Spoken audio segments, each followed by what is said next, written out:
Bueno, pues bienvenidas y bienvenidos a esta actividad de la Olimpiada de Ingeniería de la Energía. También damos la bienvenida a las personas que nos están siguiendo por el canal por streaming. Y bueno, voy a explicaros, yo voy a intervenir nada, 5 minutos para tratar un poco de contextualizar, bueno, pues el porqué de esta actividad, ¿vale?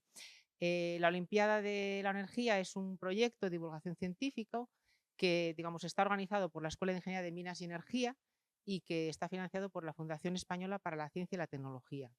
Nosotros tenemos como objetivo principal del proyecto, que ya os lo trasladé cuando fui a visitar el centro, pues es básicamente contribuir un poco en la medida de nuestras posibilidades a que se conozca el sector energético, entendiendo sector energético como todo el conjunto de actividades y procesos que van desde la generación de energía térmica y eléctrica hasta el consumo final, ¿no? Tanto consumo de tipo en el ámbito doméstico, industrial o en transporte. Y también lo que es más importante, las implicaciones que tiene el sector de la energía, la generación y consumo de energía, e implicaciones de tipo ambiental, social, es decir, hacia las personas y económico, ¿no?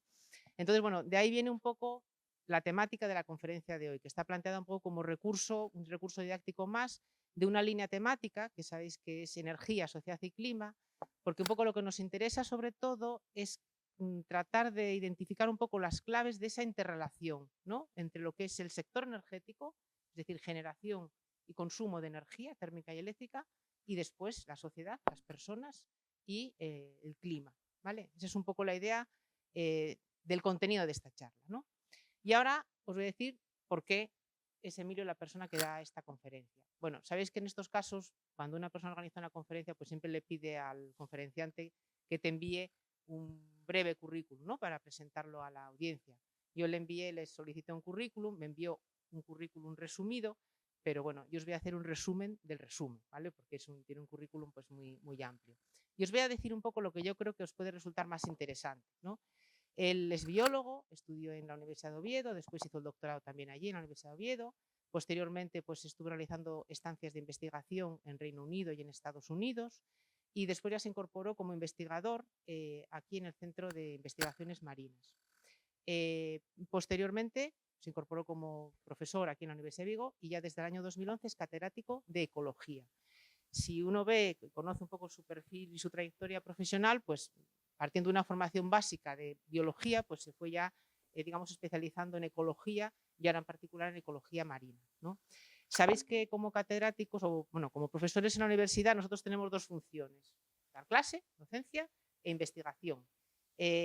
Su investigación se centra sobre todo en lo que es, bueno, pues digamos, el comportamiento del fitoplancton marino. Aquí a lo mejor meto la plata, pero bueno, después ya me corrige él, ¿no? Os lo dice él. El fitoplancton marino frente, bueno, a los cambios, variables físicas, ¿no? Que cambian en los océanos. Y también tiene otra línea de investigación sobre praderas marinas, sobre esos ecosistemas, ¿no? Bueno, algunas cosas más que os puede comentar él.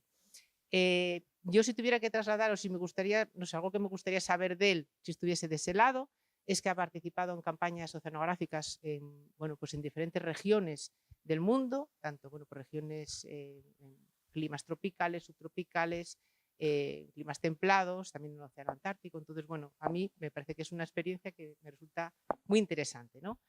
Y después también él, bueno, pues ha ocupado cargos de responsabilidad, ocupa cargos de responsabilidad, fue director general de Desarrollo Sostenible en la Xunta de Galicia, lideró y llevó el proyecto de Campus del Mar durante 10 años aquí en la Universidad de Vigo. Y bueno, realmente él no está aquí por todos estos, todo este currículum, estos cargos, digamos, ¿no?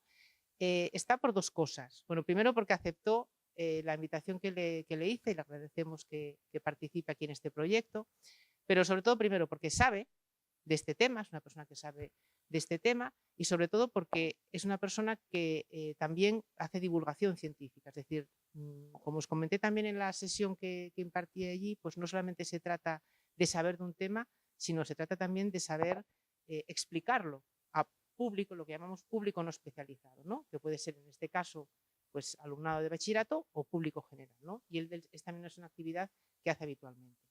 Entonces, termino. Ya sé que a veces, bueno, pues saber que tienes enfrente un catedrático de universidad a veces impone un poco. ¿Vale? Yo lo que quiero trasladaros es que es una persona cercana, que sabe y que aprovechéis, ¿vale? que está aquí, que lo exprimáis, ¿vale? Para trasladarle todas las dudas que tengáis, ¿vale? Porque os va a responder sin ningún problema y no os preocupéis, no os cortéis en hacer preguntas porque sabemos que no tenéis por qué saber muchas cosas, ¿vale? O sea que aprovechad la oportunidad y nada más. Ya le doy la palabra a Emilio. Muy bien. Muchas gracias, Elena. Antes de nada, darte a ti las gracias, a la escuela, por invitarme a dar esta charla. Como Elena ha dicho, me gusta mucho hacerlo y lo hago frecuentemente y con estudiantes o con personas de cualquier procedencia, ¿eh? Bueno, ese currículum que dice Elena simplemente es el reflejo de la edad, ¿eh? Cuando uno se hace más viejo, hace más cosas, nada más. Ya llegaréis a ello y a veces os pesará. Como también os he comentado, cualquier duda que vayáis teniendo, según vaya hablando, me podéis parar, podéis preguntar, no solamente dudas, sino que a lo mejor digo algo que con lo que no estáis de acuerdo. Pues también lo podéis parar o decir yo no estoy de acuerdo por esto o por lo otro, sin ningún problema. Lo que Elena me pidió para este proyecto era precisamente que trabajáramos sobre esa conexión entre energía, ambiente y sociedad y ser humano, que es esa temática que aparece ahí en el proyecto, energía, clima y sociedad. Y en consecuencia lo que he decidido pues fue hablar sobre qué es la energía o cuál es la situación desde el punto de vista energético, pero partiendo de mi campo, que es el ambiente, ¿eh? Y por lo tanto lo que vamos a hablar es de la energía en un contexto de cambio, y ahí yo pongo climático y ambiental, ya veréis, porque ojalá fuera solamente cambio climático, a escala de todo el planeta. Y de eso es de lo que vamos a estar hablando. Claro, seguro que de lo que más habéis oído hablar es de clima, de cambio climático. Yo creo que hay posiblemente una inflación de información sobre cambio climático, ¿eh?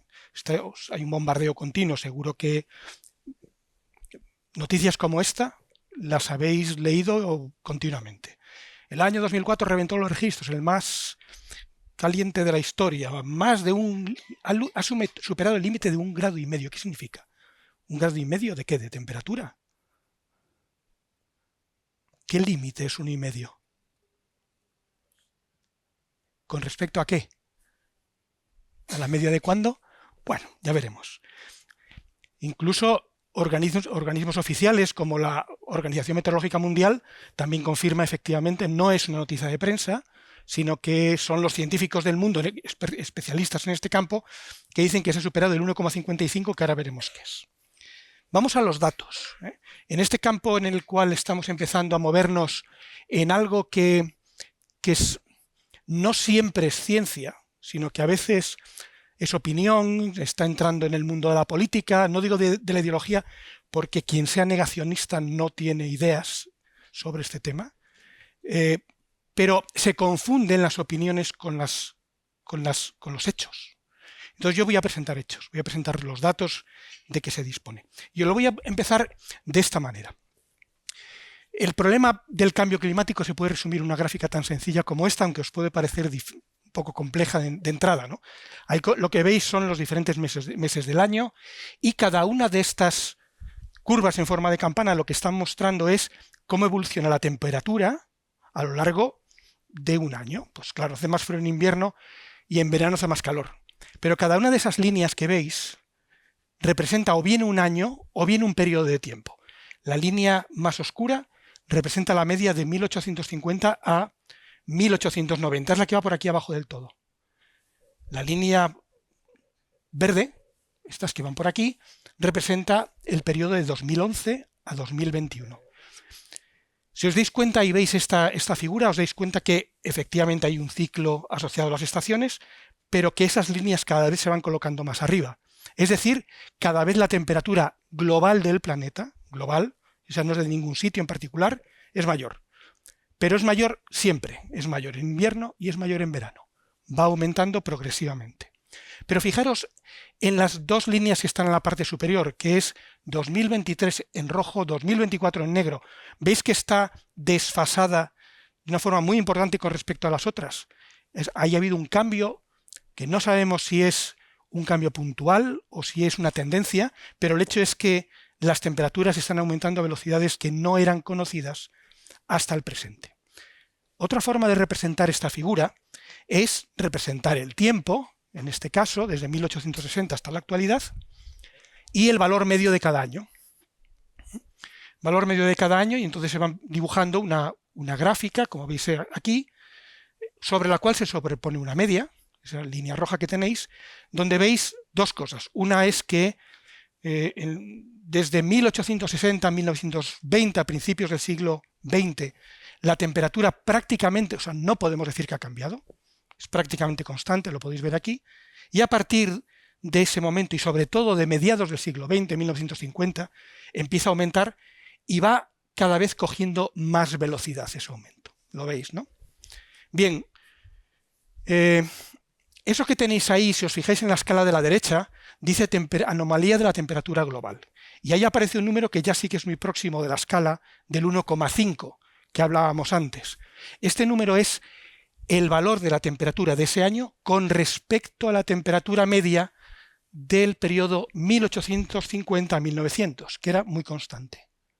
Cuanto mayor es la temperatura en ese año particular con respecto a la que había en esta fase de principios, o finales, mejor dicho, del siglo XIX, en el cual la temperatura era relativamente constante. Y por eso ahora estamos por encima de grado y medio.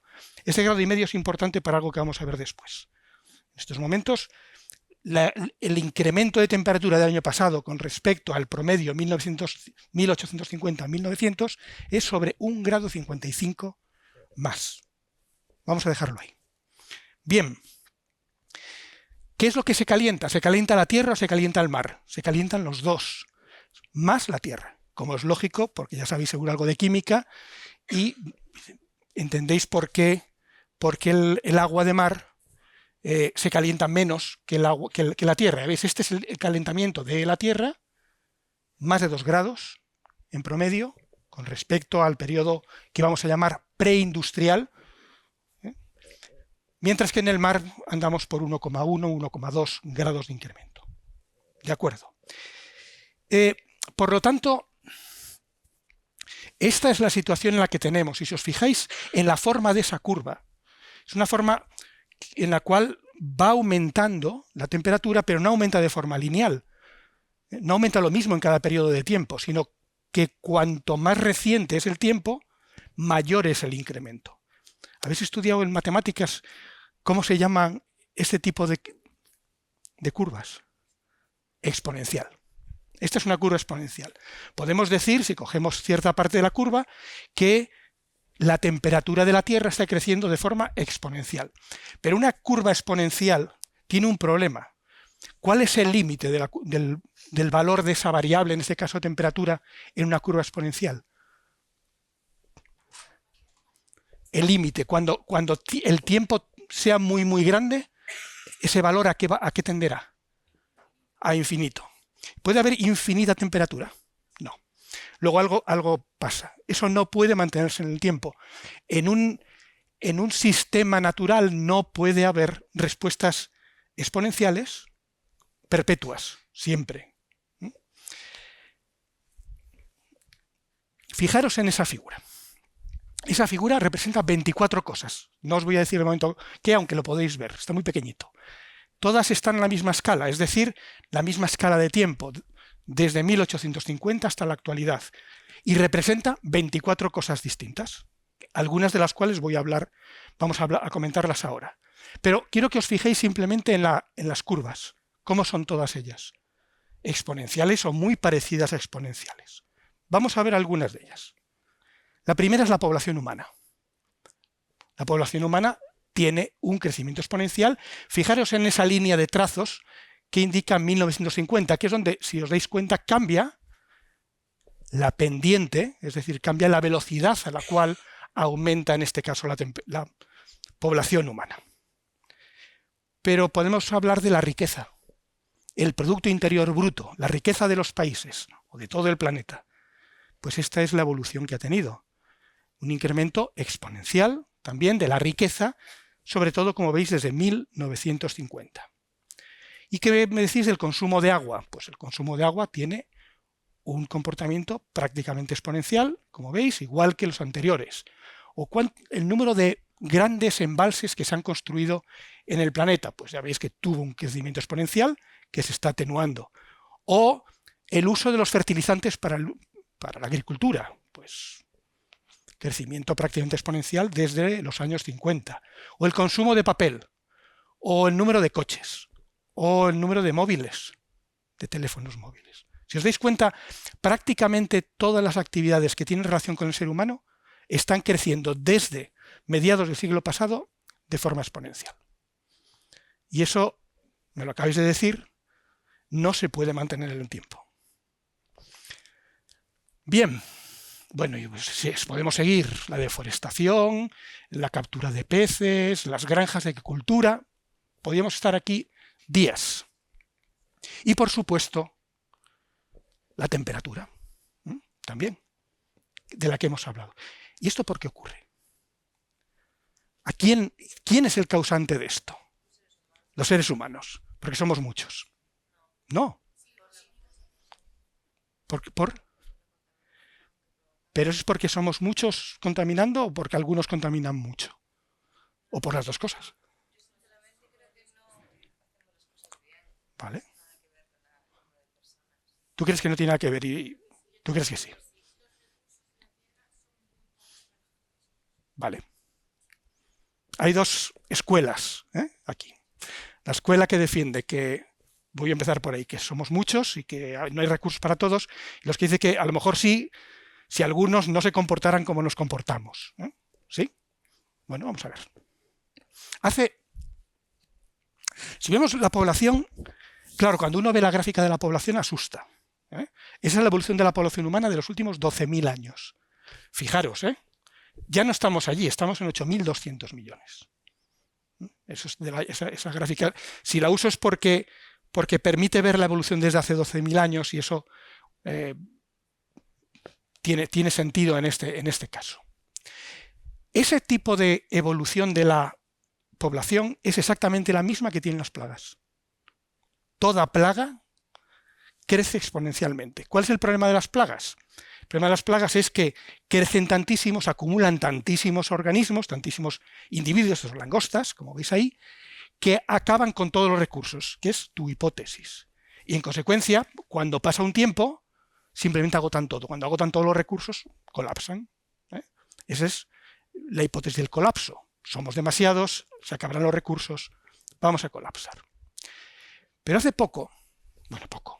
hace unos 4 o 5 años, se publicó un trabajo que a mí me resultó muy interesante, y es que unos investigadores estimaron por primera vez cuál era la masa de seres vivos que había en el planeta. Todos. ¿Cuánto pesaban?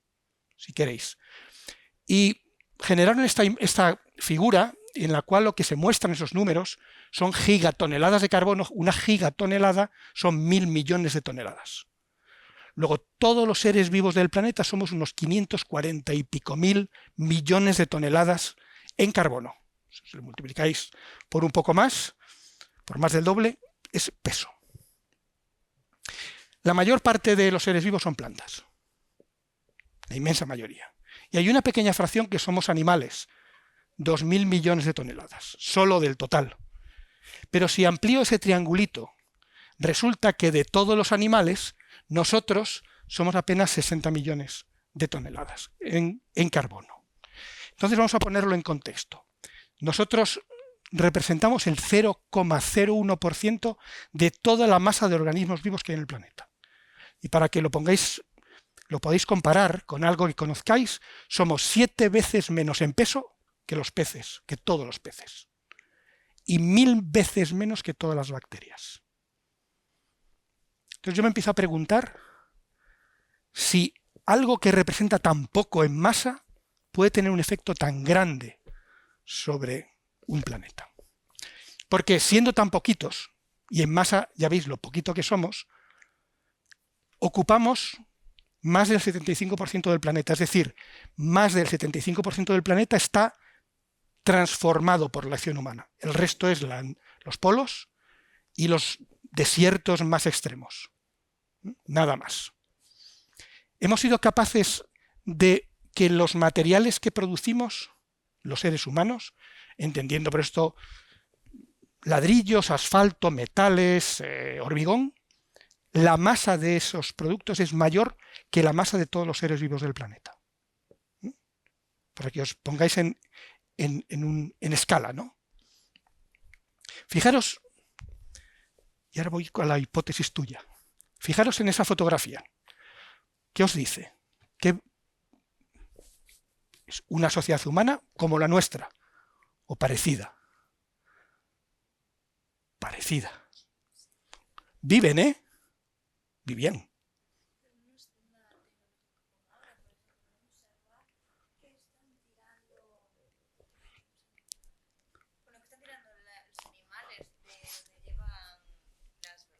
¿Usaban energía? No, no usaban. Sí. Bueno, pero no utilizaban tanto como la que estamos usando hoy en día. ¿Qué energía usaba esa gente? Pero ellos labraban la tierra y... Sí, ¿verdad? ¿Y con qué? Con los animales. Y los animales generan trabajo, ¿no? Y toman energía para poder generar el trabajo. ¿Qué energía? El alimento. ¿Y el alimento de dónde viene? De la tierra y de las plantas y del sol. Sol. Energía solar 100%. Es un sistema basado en energía solar, solo. Nada más. Pero cambiaban el entorno. Este entorno no es un entorno natural como si no hubiera humanos. Es un entorno modificado por el ser humano de alguna manera para poder subsistir. Ese mismo individuo que está por aquí, si ahora lo cogemos y lo metemos dentro de una máquina como esta, tiene capacidad de transformar su entorno muchas veces más. Si lo metemos en una como esta, aún más. El mismo individuo. Fijaros en esta vasija, es una vasija griega. Se están intentando matar todo lo que puedan, ¿lo veis? Todo lo que puedan. Y lo van a conseguir, seguramente uno u otro. ¿Tenían capacidad de matar? Sí. ¿Con qué se mataban? Con energía solar. Ese mismo individuo, ahora mismo lo metéis ahí dentro de una cabina de esos aviones y su capacidad de matar, que es lo que utilizo como símil de transformar el entorno, se multiplica por muchas miles de veces. ¿Cuál es la diferencia que ha habido? ¿Qué es lo que ha cambiado? El individuo es el mismo. Pero la tecnología, ¿cómo se mueve ese avión? Solo con conocimiento, hace falta algo más para que se mueva el avión. ¿Cómo se mueve el avión? ¿Con qué energía le echáis ahí? Con combustible fósil. Ese es el cambio. Pasamos de un sistema basado en energía solar a un sistema basado en energía fósil.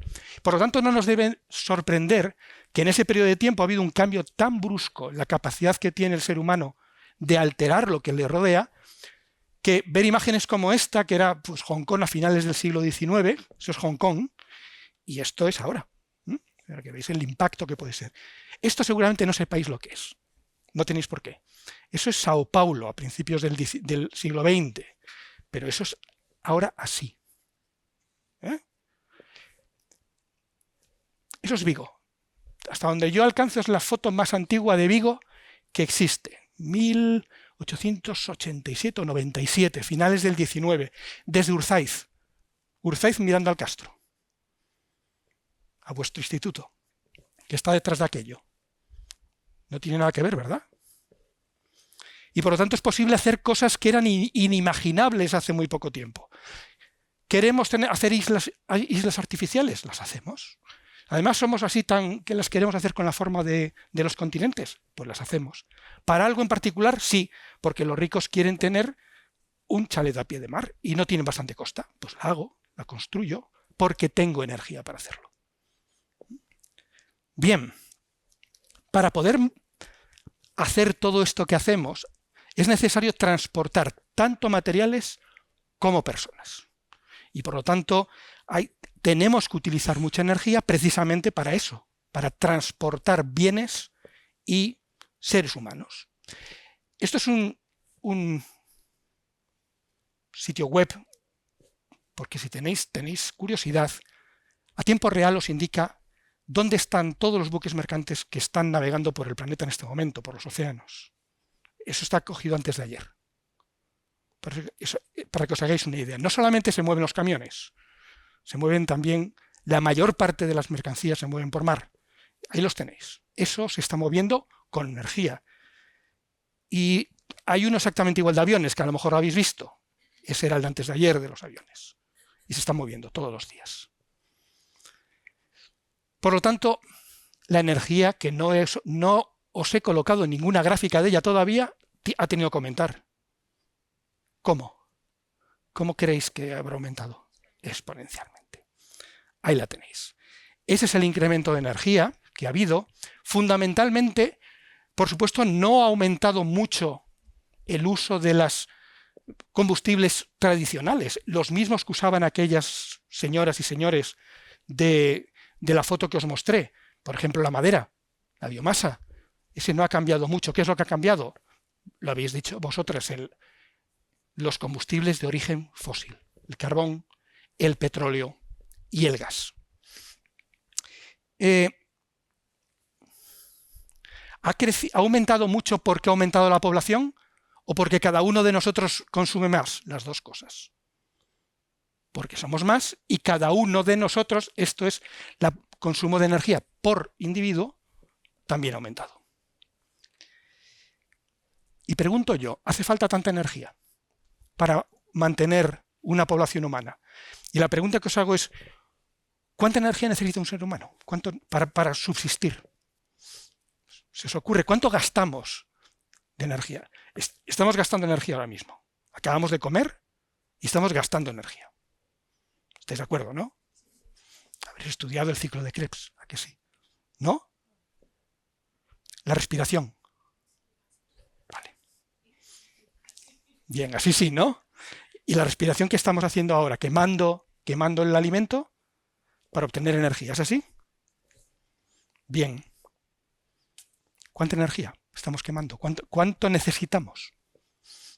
¿Tenéis idea? ¿Cuánto? ¿Mucho? ¿Poco? ¿Como un móvil? ¿Como un caza? Ni la mitad que un teléfono. ¿Tenéis una idea? Ponedmelo en unidades de bombillas. Más que una bombilla, menos. Me preguntaréis qué tipo de bombilla, claro. Mirad, nosotros necesitamos cada ser humano, y ahí diferimos muy poco, en torno a lo que consume una bombilla de 75 vatios de las antiguas, ya no hay. Pues como 10, 8, 7 LEDs de las gordas, de las que dan mucha luz. Eso es lo que consumimos. Somos muy eficientes desde ese punto de vista. Consumimos poco para lo que hacemos. Consumimos sobre 600 kilovatios hora en consumo constante. Ese es nuestro valor basal. Con eso vivimos bien, comemos. Vamos a ver cuánto consumen en promedio los habitantes de cada lugar del mundo. Y recordad ese valor, un poquito menos de 1000. En esta escala hay valores de 1000 hasta más de 100.000. Valores de 1000 sería el basal de un ser humano. Fijaros dónde están esos valores. Precisamente en los países donde nos podemos imaginar que su forma de vivir es muy similar a la que veíamos en la fotografía. Pero claro, nosotros andamos como China, más o menos, 50 veces más de ese valor basal, Estados Unidos 100 y pico, y los Emiratos Árabes 200 y algo. Luego, no es algo que sea consustancial a la especie humana consumir mucha energía. Es que esta sociedad y posiblemente este sistema económico tiende a consumir mucha energía. Bien, el problema de consumir ese tipo de energía es que, como bien sabéis, esa energía, para poderla utilizar, esos combustibles, para poderlos utilizar, hay que quemarlos. Y la quema de esos combustibles, y esto lo sabéis por química, los diferentes tipos de productos, de combustibles que existen, tienen todos una característica, que liberan un gas. Y ese gas es CO2, todos ellos. Si comparáis cuántas moléculas de CO2 se liberan con respecto a la energía que generan, podéis comparar qué combustible es más eficiente. Y podéis ver que si el carbón emite más CO2 por unidad de energía producida que el gas. Pero el gas no es un combustible limpio. Aunque lo diga la Unión Europea. No, el gas natural libera también CO2. Y ese CO2 entra todos los años en la atmósfera. El CO2 que producimos los seres humanos por nuestras actividades económicas, no el que estamos produciendo de forma natural. Ahora estamos todos echando CO2. Eso supone un valor en estos momentos de unas 10.000 gigatoneladas. Perdón, 10.000 millones de toneladas. 10 gigatoneladas. Ponedlo en contexto con lo que pesábamos los humanos. Es muchísimo más cada año. Muchísimo más. Y esta es la evolución que ha tenido. Esta es la cantidad de CO2 emitida a la atmósfera por procesos derivados del ser humano. En los años 90 era sobre 6 gigatoneladas, estamos en 10, más o menos en este momento. ¿De dónde provienen? La inmensa mayoría de la quema de combustible, el 90%. El otro 10% deriva de la deforestación masiva que está ocurriendo en muchas zonas del planeta, sobre todo, como sabéis, bosques tropicales. Al deforestar, lo que hace es aumenta mucho la respiración del suelo y se va a CO2, que estaba atrapado, se va hacia la atmósfera. ¿Y a dónde va?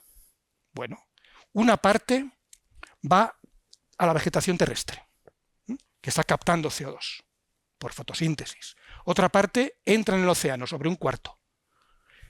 Y sobre la mitad más o menos se acumula en la atmósfera. Cada año se acumula sobre 4 o 5 gigatoneladas. Y eso hace que cada vez la cantidad de CO2 que hay en la atmósfera sea mayor. Sea mayor y aumente. Y ese, por ejemplo, es la evolución de la cantidad de CO2 que hay en la atmósfera terrestre. Y está medida en el mitad del Pacífico, en una isla de Hawái, porque allí, para que esté totalmente alejada de cualquier foco contaminante próximo, y por lo tanto se considera como el promedio que hay en toda la atmósfera terrestre. Y ya lo veis, el aumento es prácticamente constante.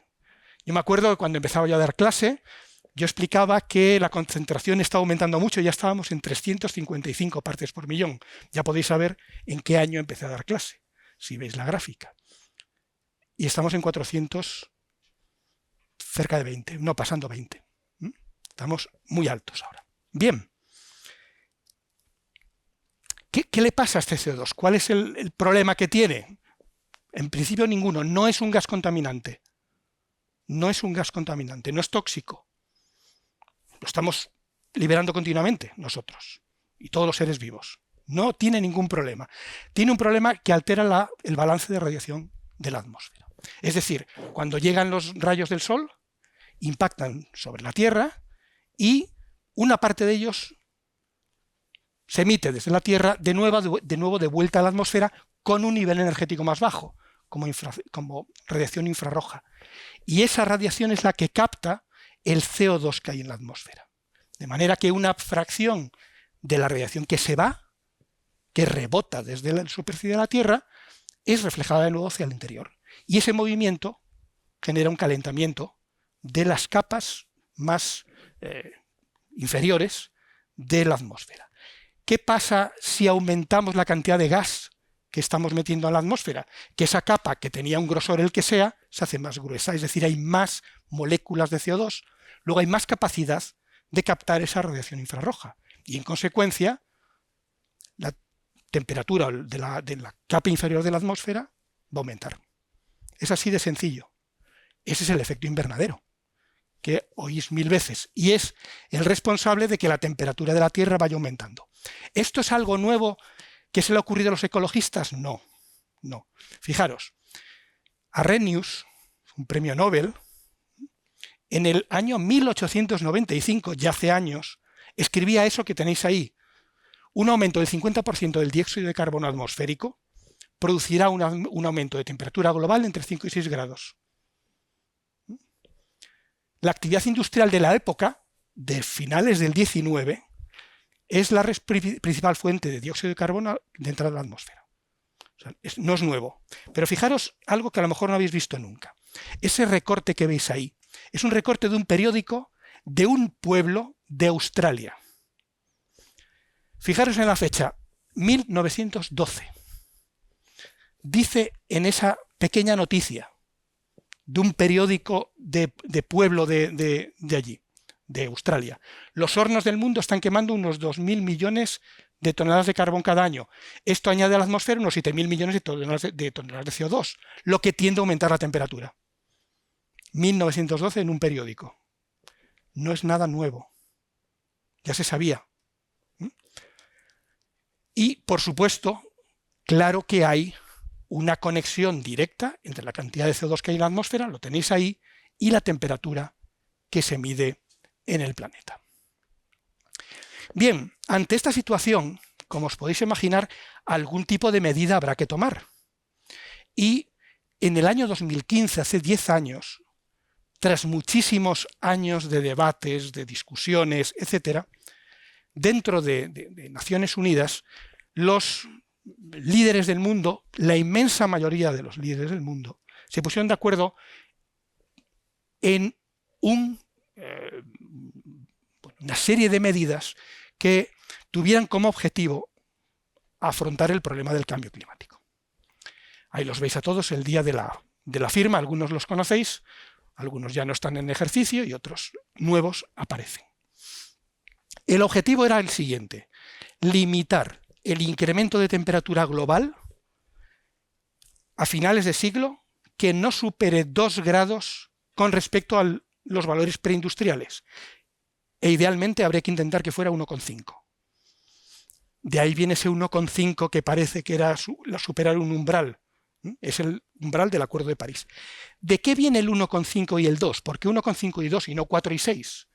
Porque todo lo que sabemos en este momento, que puede cambiar, pero lo que sabemos en este momento indica que por encima de 2 grados de incremento de temperatura a escala global, la probabilidad de situaciones extremas que den lugar a problemas para el ser humano, de todo tipo, desde adaptación del sistema económico a problemas de salud asociados a olas de calor, etcétera, etcétera, pueden aumentar de forma muy drástica. Esa es la razón de ese valor, de ese 1,5. Claro, porque me diréis, pues tampoco es tanto, porque esta mañana hacía mucho menos de 1,5 grados menos que ahora, seguro. Claro, pero estamos hablando de la media del planeta.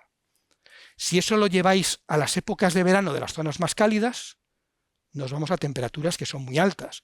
Y si pensamos que hay variabilidad a escala más pequeña, por ejemplo, de olas de calor, si sobre una media de 42 le metéis 4 grados más de una ola de calor, nos ponemos en valores que son de gran riesgo para la salud. O gran riesgo para una actividad económica, para el turismo en sitios donde la temperatura se haga inhóspita, etcétera, etcétera. Esa es la razón de ese valor. Bien, fijaros que hablábamos de 2015, cuando se firmó. A mí me gusta poner esta gráfica y poner la barrita del 2015, para que veáis que el efecto que ha tenido sobre las concentraciones de CO2 en la atmósfera de momento es ninguno.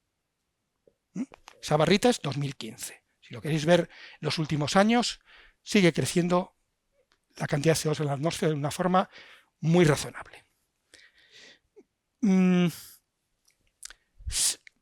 Si nosotros esta tendencia de incremento de temperatura la proyectamos, es decir, si asumimos que va a ser la misma a lo largo de los próximos años, ¿cuándo alcanzaríamos el 1,5 grados? Bueno, sabéis que ya lo hemos alcanzado, pero si proyectamos, si continuamos la tendencia, sobre 2032, es decir, unos 5, 6 años, 7 años, ya lo alcanzaríamos, el 1,5. Y 2 grados sobre mediados de siglo. Esa es la previsión que puede haber ahora. De acuerdo. Luego, está claro que tenemos un problema con las emisiones de gases a la atmósfera, que algo hay que hacer con ello y que lo primero que nos viene a la cabeza pueden ser dos cosas. Una es consumamos menos energía. Dos, cambiemos energía que libere CO2 por energía que no lo haga. Eliminemos estas fuentes energéticas basadas en carbón, petróleo y gas por otras renovables, que lo habéis oído muchas veces. ¿Esto está ocurriendo? ¿Se está haciendo? Depende. Si uno mira Europa, parece que sí. El consumo de petróleo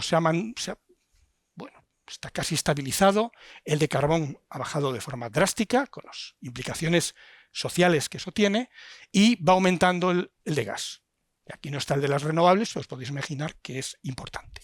Si veis Estados Unidos, de momento es algo parecido. Y hago hincapié en el de momento porque el escenario futuro es totalmente desconocido. Pero esto es lo que ocurría en Estados Unidos, muy similar, como veis, a la evolución de Europa. Pero no es el de China.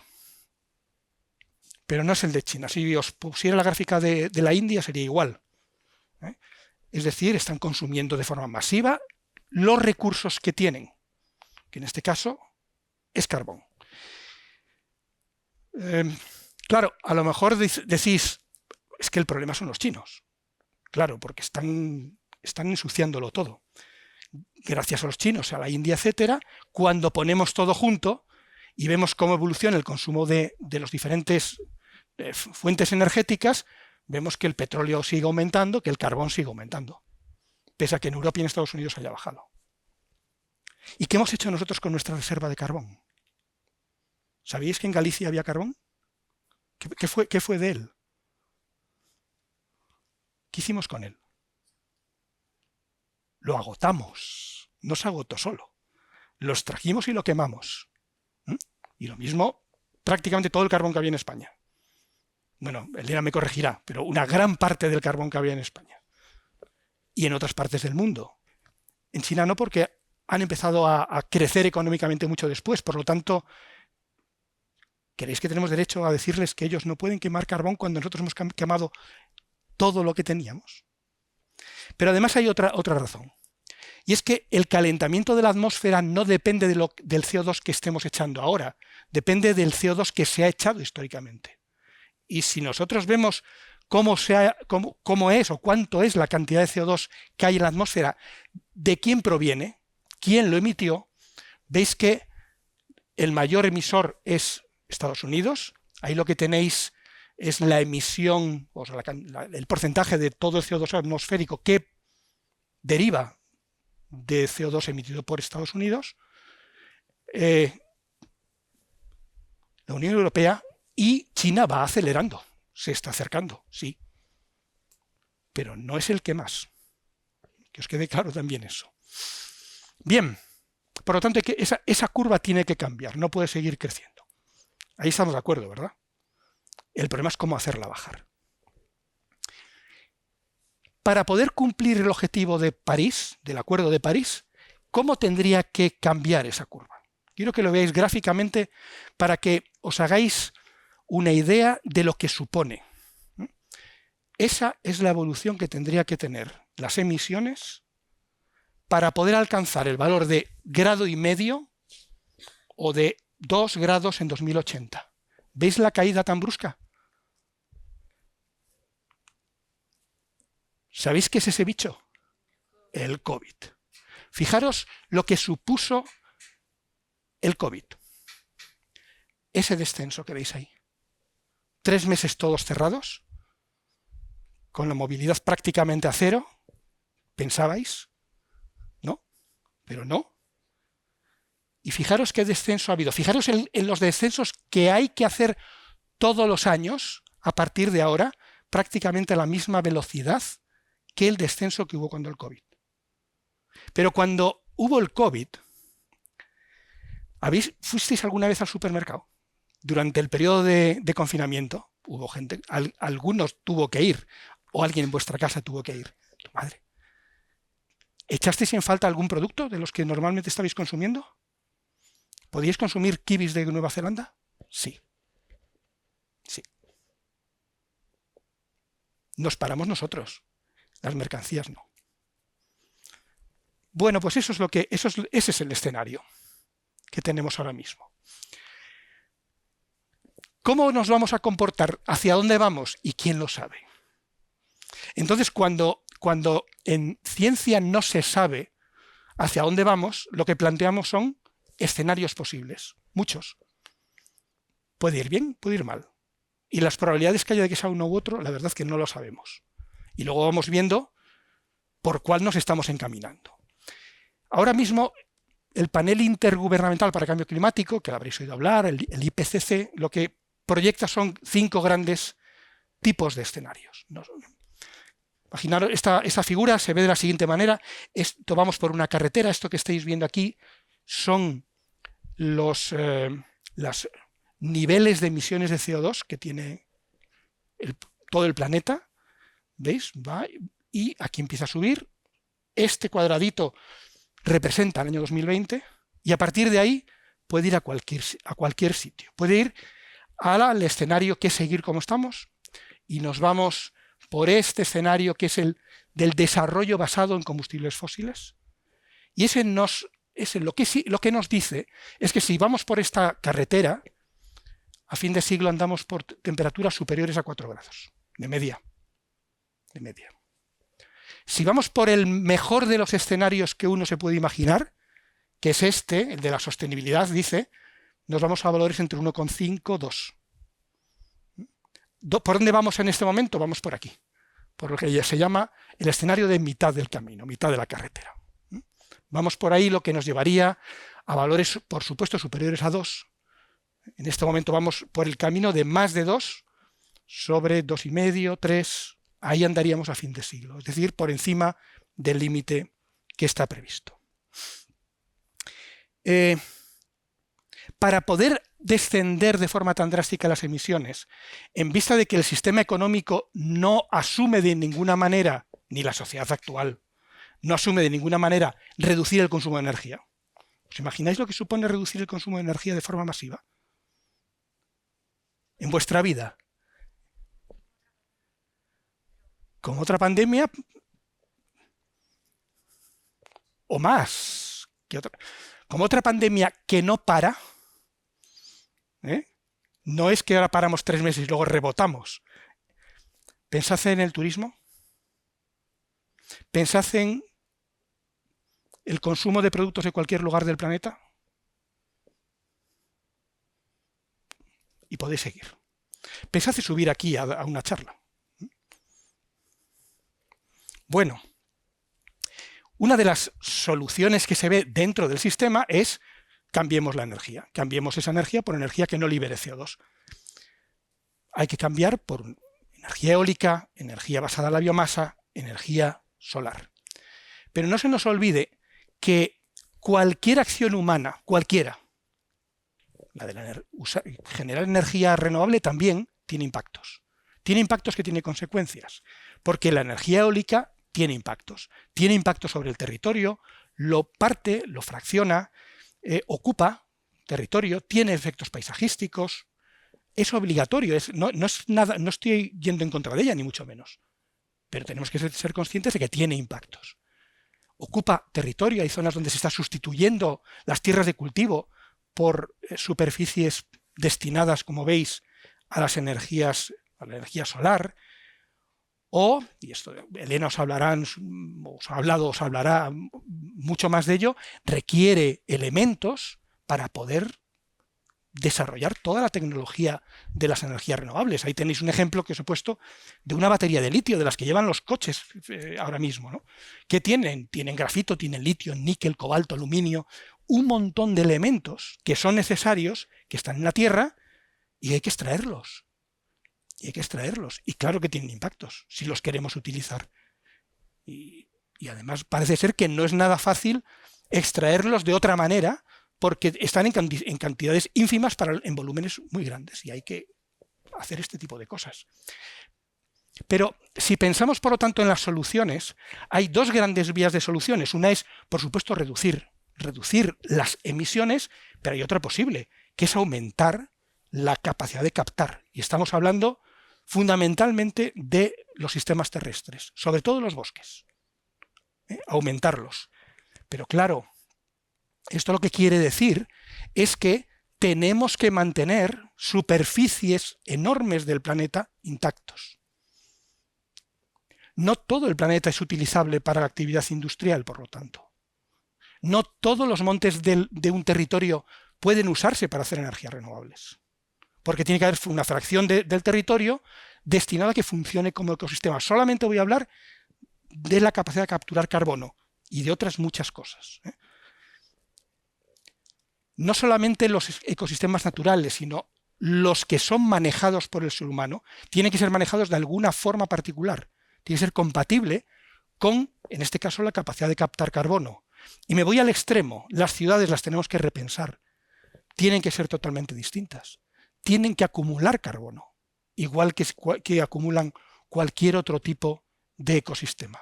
Esto tiene que ser posible. Y esto, si os dais cuenta, es una auténtica revolución. A la vez, por supuesto, hay que evitar excesos, siempre que ello sea posible. No es Vigo, o no lo sé si es Vigo o no lo es. No tiene sentido cultivar productos que requieren mucha luz en lugares o países donde no hay luz, a expensas de meter energía. Y estos son invernaderos iluminados para poder tener tomates en países que no tienen condiciones ambientales para tener tomates. No tiene sentido que nos calentemos, o mejor dicho, que calentemos toda la atmósfera de la Tierra para poder tomar un café. ¿Qué es lo que hacemos cada vez que nos sentamos en un calentador de esos? Que son calentadores de atmósfera. Y por eso nos tenemos que pegar a ellos. No tiene mucho sentido que cualquiera de los productos que llevamos ahora mismo, de las prendas que llevamos ahora mismo encima, difícil será que no tenga una etiqueta parecida a esa. Y eso supone transporte, movilidad y energía.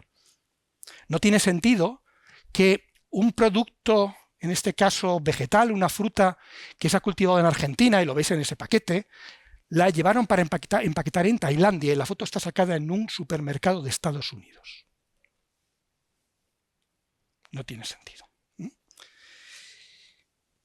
Y claro, un aspecto final, y con ello voy a terminar, que tenéis que tener muy presente, es que ese cambio que hay que hacer tiene que ser justo. Ese cambio no tiene que ser, como ha ocurrido muchas veces a lo largo de la historia, que es que los que menos tienen sean los que paguen el pato de lo que han hecho aquellos que más tienen o tenemos, ¿no? Y uno de los problemas más graves que tenemos en este momento, yo creo que se ilustra muy bien en esta imagen, y es que no hay países ricos bajos en consumo energético. Eso no existe. En el modelo económico actual, ser rico supone consumir mucha energía. Aquí lo que tenéis representado es el Producto Interior Bruto, la riqueza de los países, frente al consumo por individuo de la población de ese país. Entonces ya veis quiénes están allá arriba y quiénes están allá abajo, ya los veis. Lógicamente, todos los que están aquí abajo tienen la aspiración legítima de ir hacia allá arriba.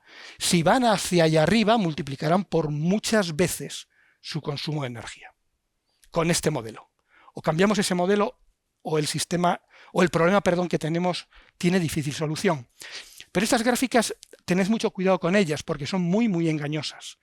Yo veo esta figura y lo primero que hago es culpar a los norteamericanos, porque están allá arriba, y por supuesto ya a los noruegos, a los irlandeses, y digo que pobres son todos los que viven en Nigeria o todos los que viven en Madagascar, y eso no es cierto. Eso no es cierto, porque esta foto que tenéis ahí es del mismo país, es del mismo pueblo, es del mismo barrio. ¿Creéis que los que están a la derecha de la foto consumen la misma energía por individuo que los que están a la izquierda? No. Y son del mismo país. No. De hecho, el 10% más rico de la población es responsable de la mitad de las emisiones de gases de efecto invernadero. Y el 50% más pobre solo es responsable del 8%. Y ahí es donde está el problema. Claro, ahora diréis, pues, qué pesimista te nos has vuelto. No, no soy tan pesimista, de verdad que no. Porque igual que la figura exponencial esta que os he puesto, casi todo es pernicioso, casi todo es negativo, puedo poneros un montón de curvas exponenciales con cosas que hemos hecho muy bien. Ahí tenéis una, y no voy a decir cuál es cuál, pero veis que son curvas muy similares a los que os he mostrado, pero lo que ahí se representa son cosas como el índice de alfabetización, por ejemplo, o la esperanza de vida, o las personas que no están en situación de extrema pobreza, o las áreas protegidas, o la supervivencia por cáncer infantil, o la escolarización de las niñas en todo el mundo. Por lo tanto, sí que es posible, porque hemos hecho cosas parecidas, también con respuestas muy similares, pero en este caso muy positivas y que han mejorado la sociedad. Y ese es el reto que tenemos, vosotros como jóvenes y los mayores como más mayores. Claro, cuando sacaban así esas charlas, muchas veces dicen, pues qué utópicos ha puesto al final, que es lo que toca para dar un poquito de alegría, ¿no? Yo me quedo con esta frase de un escritor que a mí personalmente me gusta mucho, Eduardo Galeano, que dice que la utopía está en el horizonte. Camino 2 pasos, ella se aleja 2 pasos y el horizonte se corre 10 pasos más allá. ¿Y entonces para qué sirve la utopía? Para eso, sirve para caminar. Pues muchas gracias. Con esto hemos terminado. Y ahora estoy dispuesto a, bueno, estoy aquí para contestar lo que queráis o debatir sobre lo que queráis.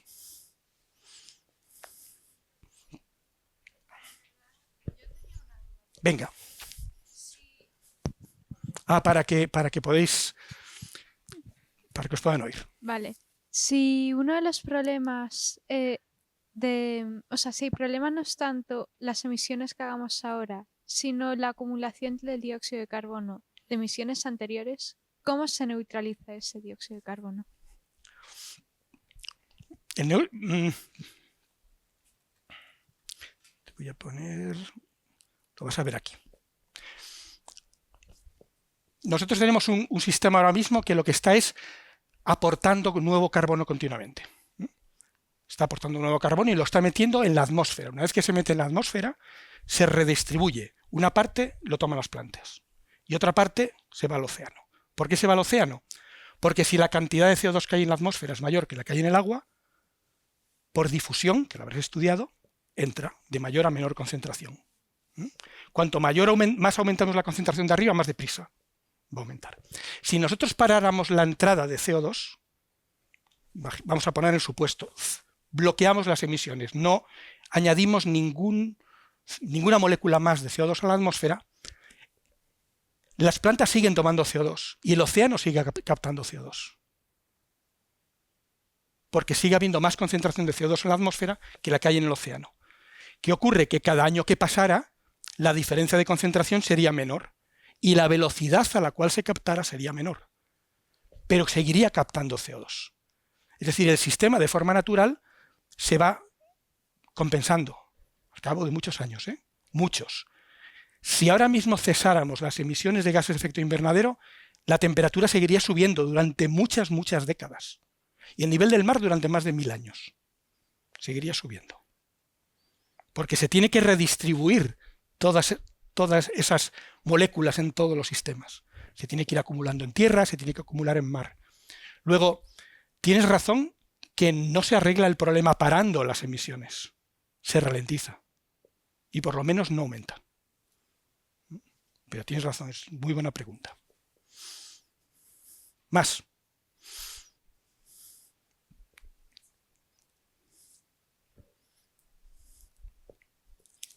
¿Cómo lo veis? ¿Fácil? No, ¿por qué no?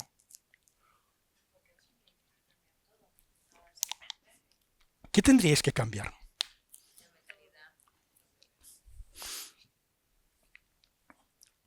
¿No lo veis fácil? No. ¿Y entonces qué? ¿Qué hacemos?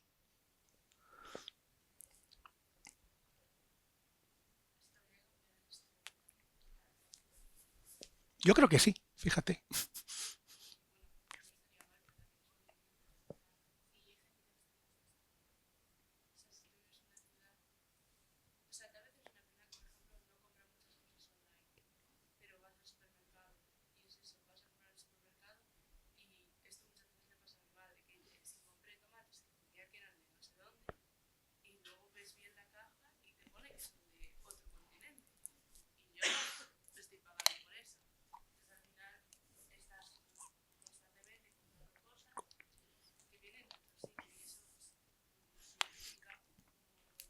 ¿Sabéis que si no compráramos cosas de otro sitio no tendríamos la mayoría de los productos que tenemos? Pero no hay bastante tomate aquí, ahora mismo, seguramente. No lo hay. ¿Os podéis imaginar lo que supondría que por alguna razón el transporte se bloqueara durante una semana? Una semana, nada más, ¿eh? Bloqueo absoluto de transporte en una semana. ¿Qué supondría? Desabastecimiento de los supermercados inmediatamente. Pero en el COVID no se llegó a excepto Claro, si avisa así porque se van a llevar el papel higiénico, ya lo sabéis. Eso es algo innato al ser humano.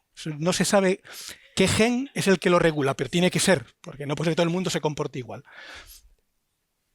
Pero no hubo desabastecimiento, porque se mantenía el transporte. Yo coincido con vosotros, es terriblemente difícil el cambio, es muy, muy, muy, muy difícil.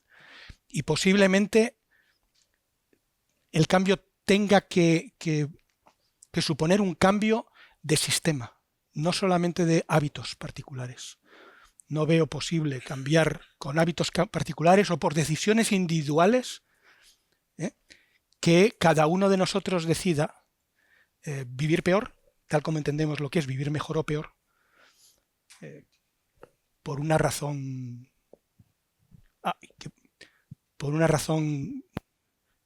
solamente de tipo personal. Hay una anécdota que os cuento que lógicamente en este mundo hay gente que está más concienciada, menos, o que tenemos más acceso a la información que otros sobre esa temática. Hace unos años se hizo un estudio que consistió en medir lo que se denomina la huella de carbono, que ahora no sé si la conocéis, sabéis lo que es, la huella ecológica. La huella de carbono es cuánto CO2 emitimos cada uno de nosotros. Sabéis que lo podemos medir, hay unas calculadoras, ¿lo habéis hecho alguna vez? Sí, ¿no? Bueno, yo lo hago también en mi casa.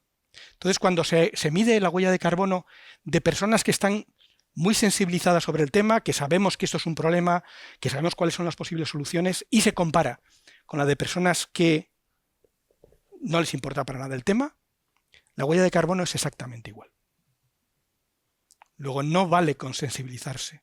El problema es que no es como imaginaros con la contaminación. Decís, el río Lagares no queremos que esté sucio. Pues nos colocamos todos para que no se ensucie el río Lagares, nos concienciamos todos los que vivimos en Vigo y el río Lagares no se ensucia. Y vemos el producto resultante, que es que el río Lagares está limpio. ¿Qué pasa si nosotros en España, toda España, dejara de emitir gases de efecto invernadero? ¿Cuál sería el impacto sobre nosotros? Brutal, ¿no? ¿Y sobre el clima? Ninguno. Pues le hemos armado. Ahí tenemos el problema, que es un problema global. Nunca nos hemos enfrentado a un problema global, nunca. Los sistemas de gobierno no son globales y el problema es global. Luego, la toma de decisiones, cuando critiquéis a Naciones Unidas, todos tenemos el derecho a hacerlo, pensad que las decisiones en Naciones Unidas se toman por unanimidad.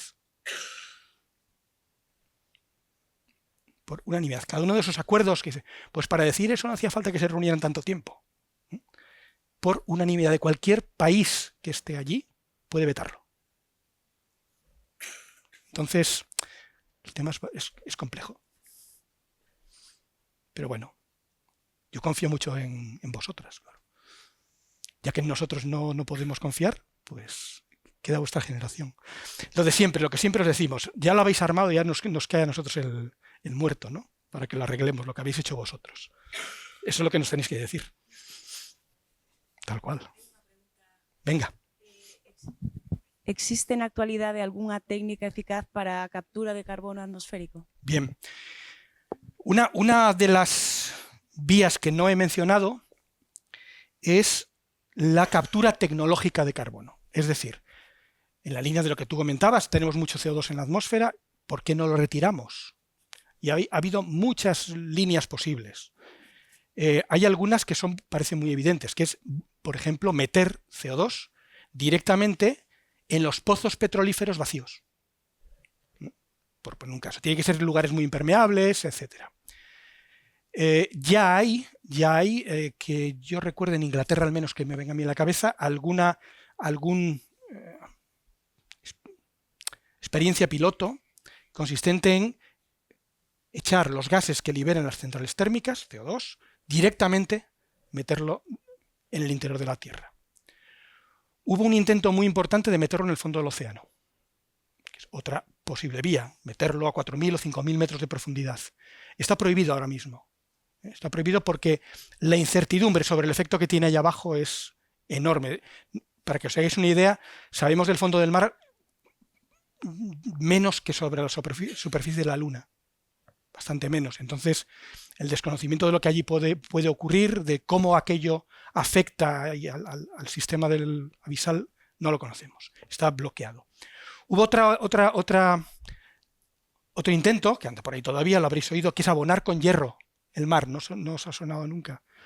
El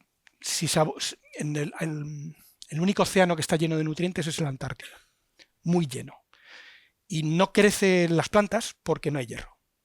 Entonces, si abonáramos con hierro, bajaría enormemente el CO2 atmosférico. Pero claro, ¿a dónde va esa materia que se sintetiza? Que se va al fondo, se pudre.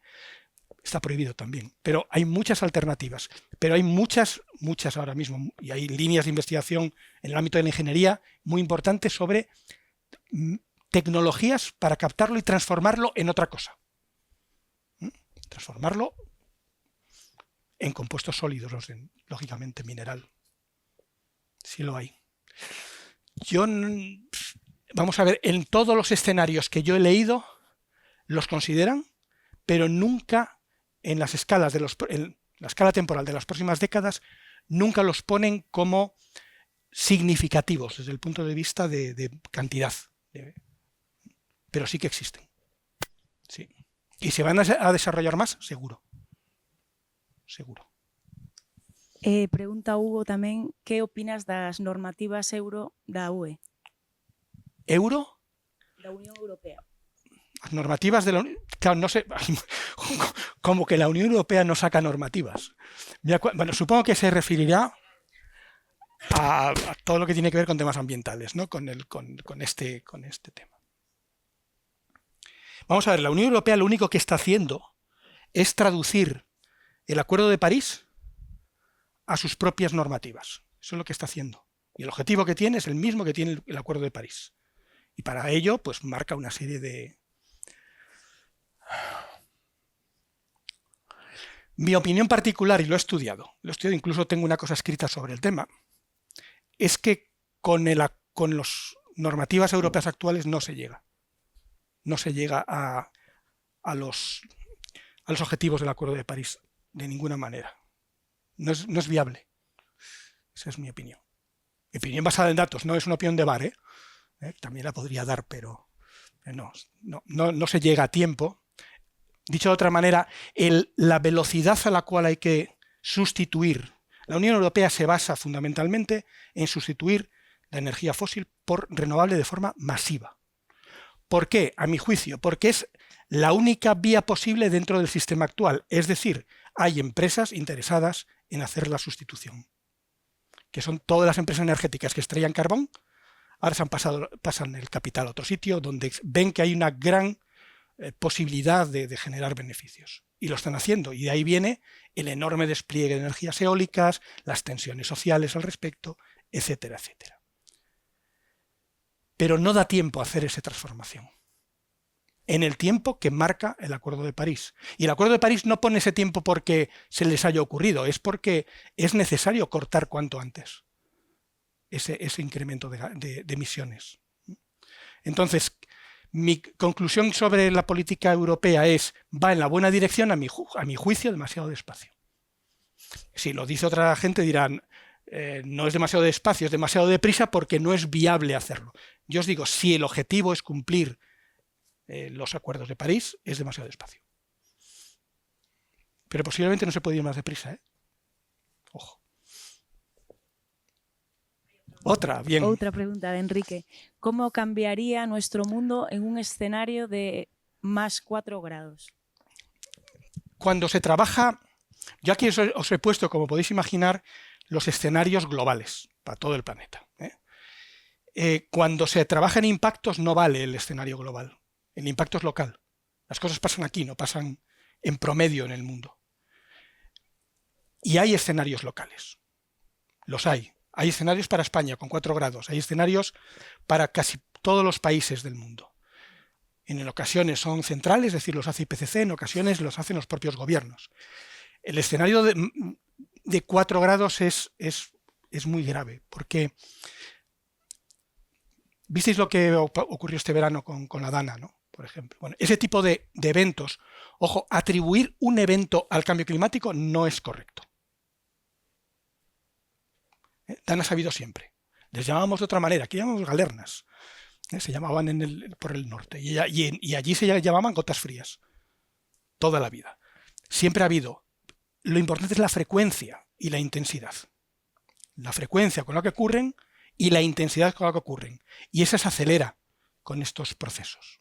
Entonces, todos los modelos indican que ese tipo de eventos extremos, grandísimos temporales, olas desorbitadas de tamaño, etcétera, etcétera, aumentan en intensidad y aumentan en frecuencia en escenarios de máximo calentamiento. De la misma manera, todos los efectos negativos de las olas de calor. No es lo mismo, yo recuerdo cuando hicimos unos escenarios para Galicia, donde no tiene nada que ver el escenario del norte de Galicia, que tampoco le iba tan mal, porque aumentaba la temperatura un par de grados o 3 en Burela, bueno, pero en Ourense era terrible. Estamos hablando de incrementos, en el peor de los escenarios, de 6 grados de media en verano.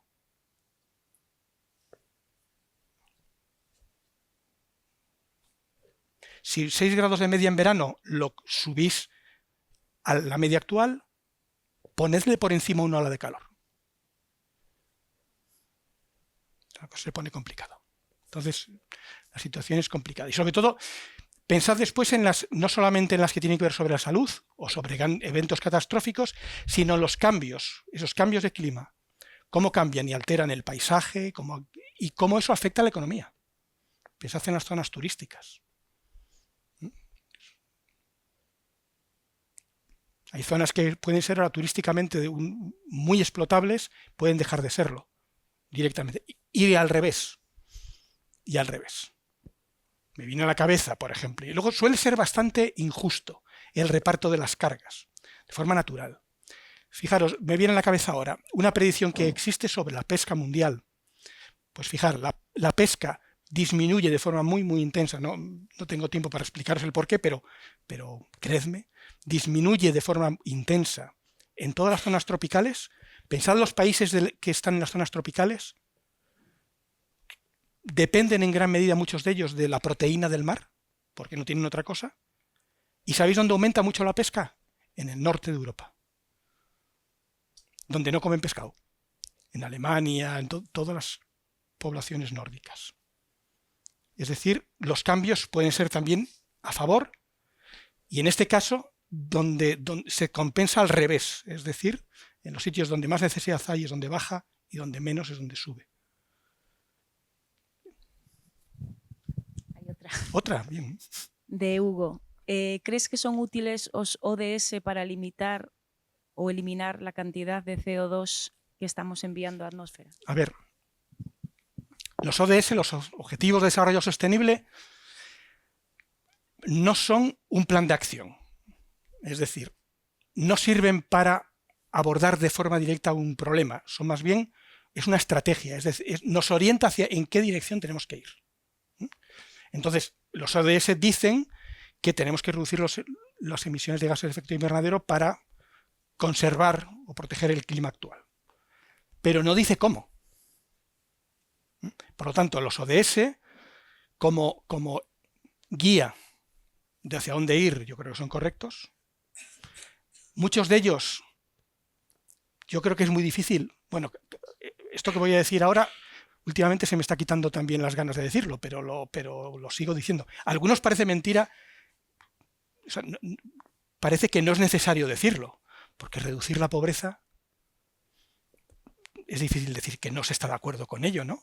No, y hay gente que tampoco está de acuerdo, pero muchas de las cosas que dice son sentido común prácticamente puro y duro, porque el problema es en cómo se hace. Por lo tanto, no creo que los debates deban centrarse mucho en los ODS, sino en cómo se desarrollan los ODS. Esto pasa igual que no es lo mismo la Constitución que las leyes que las desarrollan. Una Constitución puede valer para hacer muchas cosas distintas, y esto es lo mismo. O sea, yo no me parecen bien los ODS, sí.